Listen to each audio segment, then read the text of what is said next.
Aku mau cerita betapa uniknya orang-orang dengan gangguan cemas atau anxiety disorder. Nah, orang yang anxiety disorder ini biasanya para penderitanya itu orang yang sakit lambung GERD atau orang yang sakit tiroid.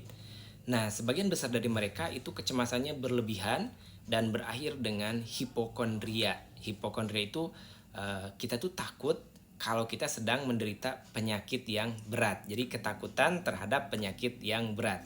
Ini salah satu contohnya ya, Mas Hendy. Jadi karena takut penyakit jantung ya, sering EKG ya, dicek EKG, tapi hasilnya itu selalu normal gitu ya, alhamdulillah. Begitupun saya pas dulu sakit lambung GERD itu beranggapan si jantung berdebar itu dari penyakit jantung gitu ya, padahal itu merupakan efek dari lambung dan gangguan cemas. Yang akhirnya saya di EKG seperti Mas Hendy ini ya. Saya di EKG kalau tidak salah hampir 3 kali ya, 3 kali kalau nggak salah ya, di beda dokter.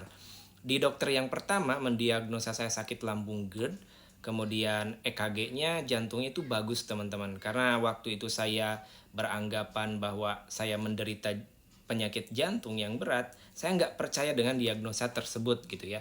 Akhirnya saya pergi ke dokter yang kedua, hasilnya sama bagus, cuma gangguan lambung, dan terakhir di dokter yang ketiga. Saya bilang ke dokter yang ketiga, dok kalau saya ini EKG-nya sudah 3 kali gitu ya, dan hasilnya bagus, tapi saya tetap takut gitu. Dan dokter tersebut menjelaskan kalau saya ini terlalu cemas berlebih teman-teman ya.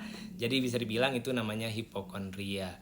So buat teman-teman yang saat ini sama seperti saya dan seperti Mas Hendy, jangan lupa kalian harus benar-benar percaya ke dokter ya yang menangani kita ya, terutama dokter spesialis pastinya sangat cermat ya dan benar dalam mendiagnosa. Jadi kalau dokter bilang sakit GERD, nggak ada yang lain, sudah dicek segala macam di lab, di EKG ataupun yang lainnya ya, di rongsen, udah percaya aja teman-teman. Sekarang tinggal fokus ke penyembuhan lambung gitu ya.